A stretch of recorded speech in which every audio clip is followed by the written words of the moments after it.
Hello students. Second chapter control and coordination हमने देखा। First chapter में ऑर्गेनिजम्स जिंदा रहने के लिए बहुत सारी एक्टिविटीज़ परफॉर्म करते हैं, they are called life processes.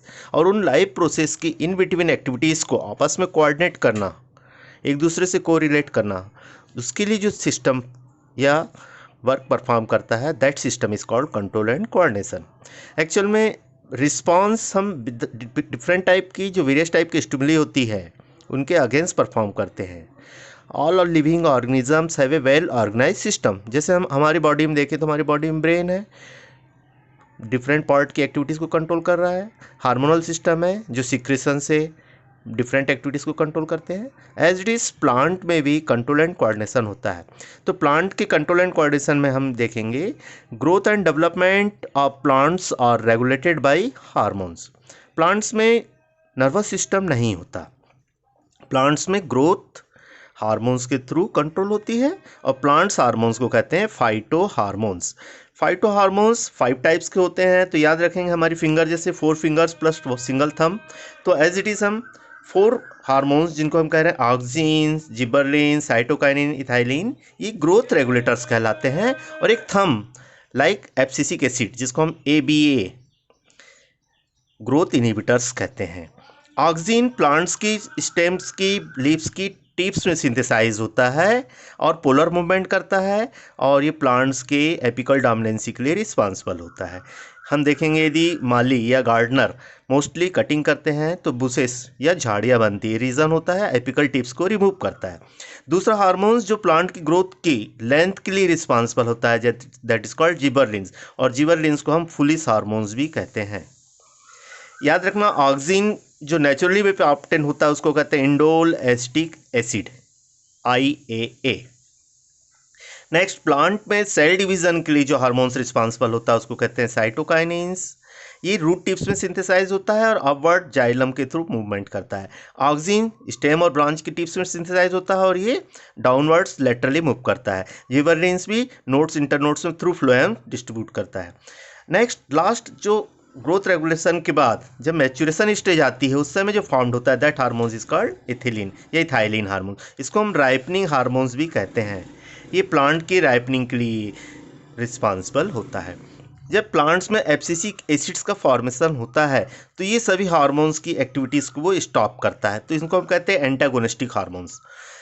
जैसे ही ABA या एब्सिसिक एसिड का फॉर्मेशन होता है प्लांट्स की लीव्स या फ्रूट्स का फॉलिंग स्टार्ट होती है।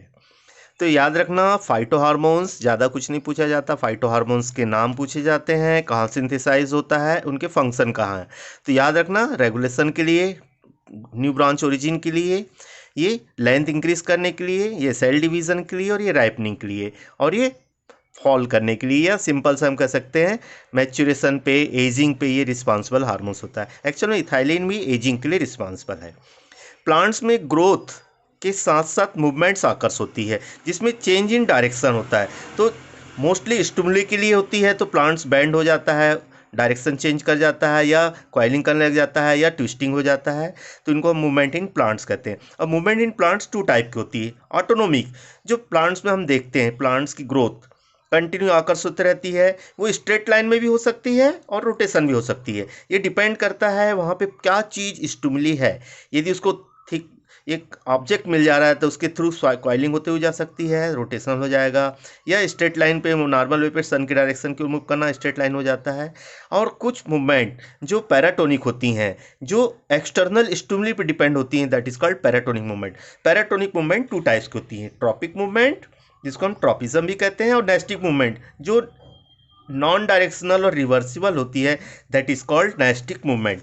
ट्रॉपिक मूवमेंट को यदि आप देखेंगे तो ट्रॉपिज्म्स 4 टाइप्स का होता है, phototropism, geotropism, hydrotropism, chemotropism. Phototropism का मतलब होता है सन की ओर प्लांट्स का मूव करना, दैट इज कॉल्ड फोटोट्रॉपिज्म। तो याद रखेंगे प्लांट्स के 2 parts, upper part of the plant is called stem leaves, lower part of the plant is called roots.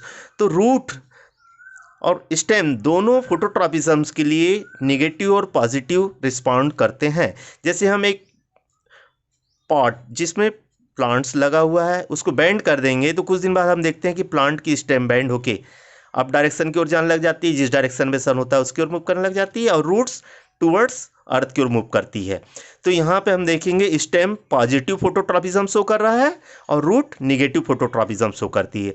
As it is geotropism towards soil, soil की ओर move करना, तो mostly roots soil की ओर मूव करती है, तो रूट उस समय हो जाती है पॉजिटिव और स्टेम हो जाता है निगेटिव, क्योंकि ये सॉइल से दूर जाता है। तो फोटोट्रॉपिज्म जियोट्रॉपिज्म को डायग्राम के थ्रू बताया जाता है, ये एक्चुअल में एक्टिविटीज़ में आता है।